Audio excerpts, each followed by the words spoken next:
Impact of Influence. Covering true crime throughout the Southeast.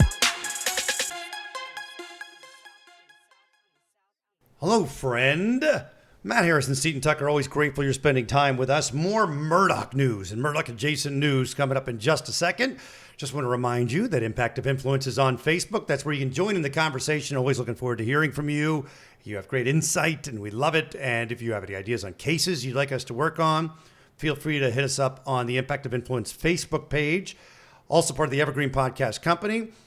Support our sponsors and the YouTube channel. Almost forgot. That comes out sometimes a little delayed on getting that out after the audio portion comes out, but it'll be there, and hopefully you'll subscribe and then rate and share, et cetera, et cetera. All right, Seton Tucker, let's go to Alec Murdaugh's appeal. What's going on with that? So he's filed an appeal to the murder charges, and the state's response to his defense team's brief is due by April 10th. Now, oral arguments will be scheduled after that, probably sometime in late 2025. Are we 25? I know, my brain's not working. But I think the good thing is we'll be able to have that streamed and we'll be able to see it, right? Yeah, what I've been told is the room that these oral arguments are heard, you don't have witnesses or anything. You just hear the arguments from the attorneys. I believe they're kind of allotted a certain amount of time to present their arguments. These will be live streamed, but the room that these arguments are heard in is pretty small, so you cannot attend in person. Okay, so we move on to the clerk of court during the double murder trial of Alec Murdaugh, Becky Hill. Yeah, that's probably the biggest question that we receive is what's going on with Becky Hill and her ethics charges and criminally what's happening. The answer is we don't know. And is there potentially a strategic reason for this? Like the state's not really pushing this because who knows what will come out. And they don't even know probably what's going to come out in the Becky Hill cases that might potentially help Alec Murdaugh in his appeal. Or maybe SLED is still investigating or she's working out some sort of deal. We don't know. This is all speculation on our part because nothing has been released to the public. One of the other big players in all this is Alec's banker buddy, we call him, Russell Laffitte, who was convicted in federal court, appealed that, and he's getting a new trial. Where do we stand on that? Well, and he still has not been tried in state court yet, right. but he now also will be tried in federal court again. And his defense team requested that they move the jury outside of Charleston. But Judge Gergel has denied this. He says, nope, staying in the low country. And I don't think a change of venue would matter. I think everybody in South Carolina and even the country knows the name Alec Murdaugh. And as soon as Russell Laffitte's trial begins, in seconds, they're going to be mentioning Alec Murdaugh. Yep. So he also has a new defense team, right? Right. I found this really interesting. Sean Kent, I think he's out of Manning, maybe Marion, I'm not sure. It starts with an M. He is going to also be on Russell Laffitte's defense team, but he is the same attorney who is representing Buster in his defamation lawsuit. And speaking of that, let's move to Buster's lawsuit. The lawsuit originally filed in Hampton County. It alleges that the defendants are Netflix, Warner Brothers, HBO, and Gannett. And it says they made or published false statements that accused Buster of being involved in the murder of Stephen Smith. Where's the movement on where it's going to be tried? Well, the case was moved to federal court. It was originally filed in Hampton, like we said. But Buster's team wanted to move it back to state court. And get it tried in the low country in Hampton County. Right, because I think one reason for this may be that typically places like Hampton award pretty high jury awards and that sort of thing. So and not only that, but he might have some of the jurors favorable to Buster.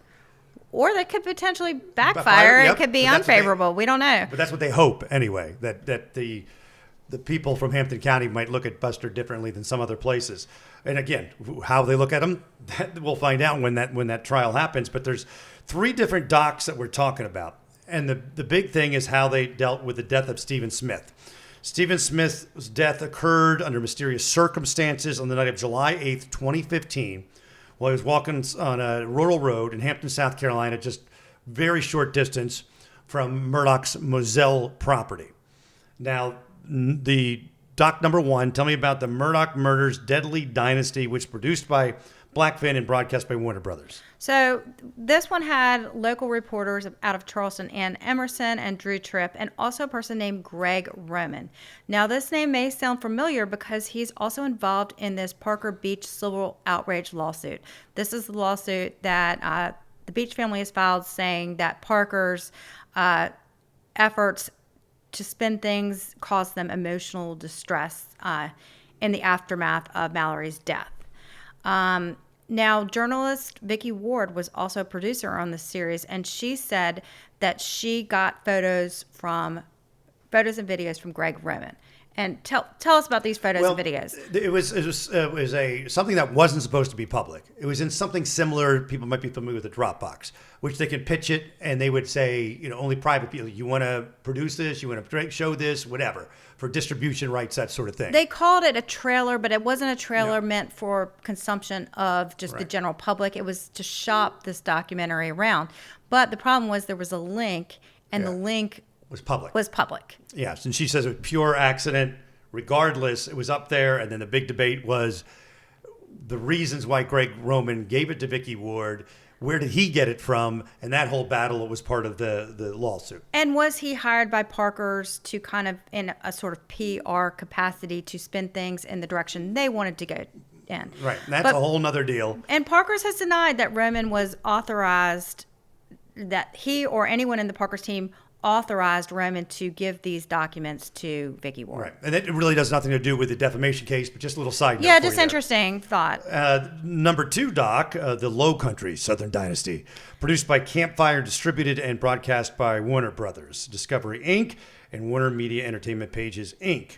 This one was available on HBO. Tell me about it. Right, and it featured Savannah reporter Andrew Davis, super nice guy, and also the defense attorney Jim Griffin. Right. Then you have Murdaugh Murders, a Southern Scandal, produced by Cinemart and broadcast by Netflix. And this one featured local reporter Michael DeWitt. He appeared in the series, and he works for Gannett Corporation, which is part of the USA Today network. And there's a very obvious reason why he is named. Because he's the only person named in this lawsuit that is from South Carolina. Yeah, otherwise there's no reason to have it in South Carolina or Hampton County, because he's a native of, or he's not only a native, but he lives in Hampton County. And some people are wondering why him with all these big players. I mean, the Gannett's pretty big too, but that's the reason, probably the main reason.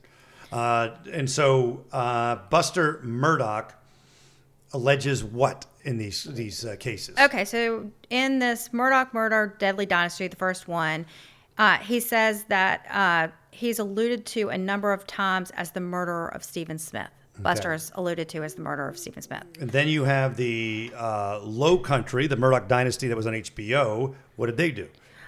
So they say that there were false statements made that suggest that Buster, along with others, murdered Stephen Smith by striking him with a baseball bat, and that there was a sequence in the show that accused Buster of killing Stephen Smith because of his sexual identity, and also further insinuates that the plaintiff killed Stephen Smith because of a romantic relationship between the plaintiff and Smith.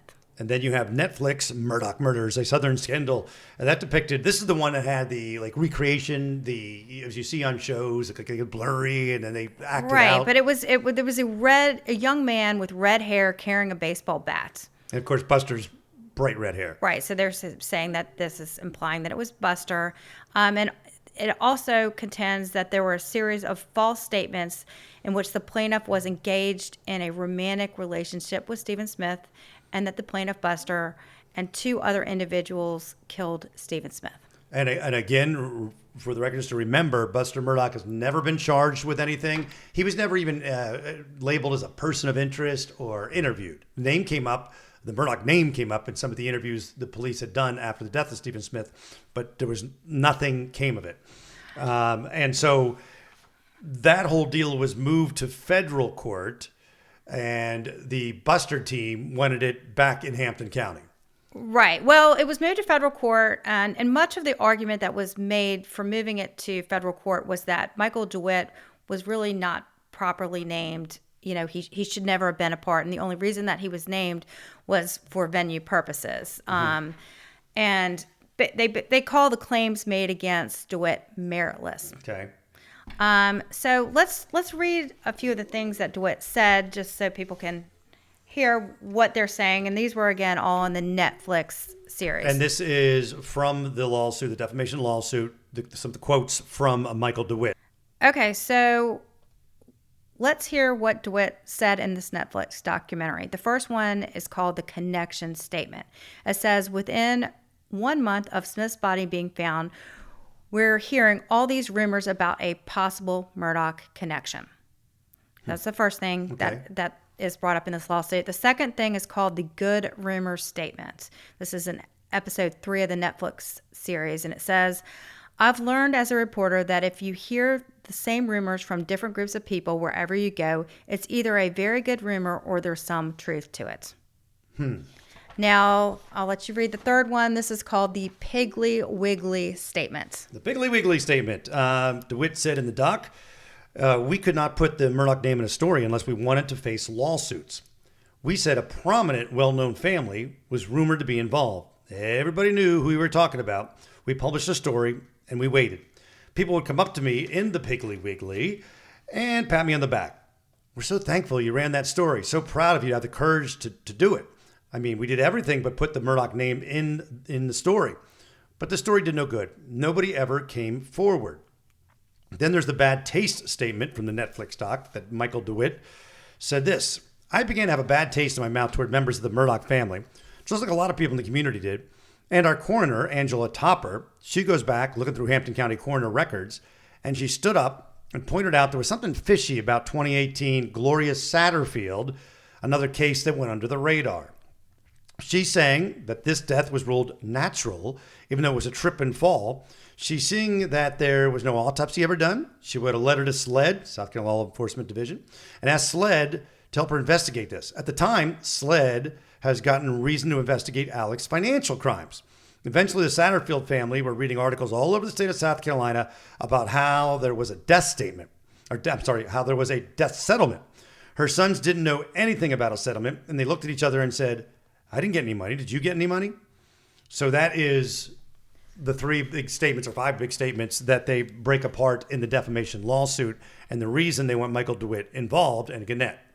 Right. So in response to this, they say that basically some of what he said, the statements he made, were undeniably true.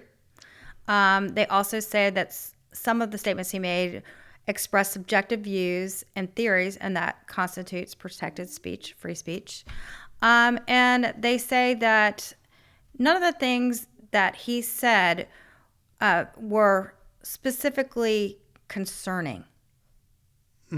That is what the defense is saying. That's what the defense is saying. Now, the court came back and said the court disagrees that DeWitt's statements cannot be classified as of concerning to the plaintiff. Right. So they're concerning, but the judge also said there's got to be zero chance that anybody's going to buy this as defamation. Well, yeah, that's the thing. The standard is, they said, a very rigorous standard in South Carolina. So it has been moved back to actually, at least Netflix has been moved back to state court because the standard is that there has to be no possibility of success of the claim. That's a pretty high one. Zero possibility. And where it can actually factually, or it would have to factually or legally be impossible. Right. And so that's a tough standard right there. And just another thing. And that's a win for Murdaugh team, they believe, Buster's team. Yeah, that's definitely, I think, a win for their team. But again, that's not saying that DeWitt did anything wrong. They're saying there would just have to be no possibility. Right. Also, the other thing that happened in Judge Gergel's order is they have separated Netflix from HBO, Warner Brothers. And so so the Netflix is going to stay in federal court? Netflix goes to state court. Right, HBO stays in federal court. Okay, because Netflix is tied in with Michael DeWitt and Gannett, so that has to be in state court. So what else do you have on the Buster Murdaugh? Nothing other than just a few other. We've got some entertainment stuff happening. Yes, we got the Joe McCullough, our old pals, been on the show many times, an attorney in Columbia, put together a screenplay. And I believe it's going to be based on and fictional, but kind of like about Alec Murdaugh, sort of, but not technically. He's going to tie in all the old stories he's heard through the years being in the South and in South Carolina into a screenplay. Oh, I think it could be a really interesting one. Yeah, he gave us a heads up, told me maybe a year ago or so, that he was working on something. And let me read a couple paragraphs, and it looks pretty good. So we'll see. And there's a fictional kind of series that is based on the Murdaugh podcast that I think Hulu is producing, and that is currently being filmed in Atlanta. And so, it may be ending here in a little bit, but we shall see, because there might be another trial. And another hot topic, which I think kind of goes along with Buster's defamation lawsuit, is this whole movement in South Carolina about this tort reform legislation. And I don't fully understand it. We want to bring some experts on. I guess, you're seeing definitely two very polarized sides. Plaintiff lawyers are saying, this legislation is designed to help insurance companies, not necessarily small businesses. And on the other side, small businesses are saying, hey, we're getting killed, especially restaurants and bars, with our insurance premiums. We need reform.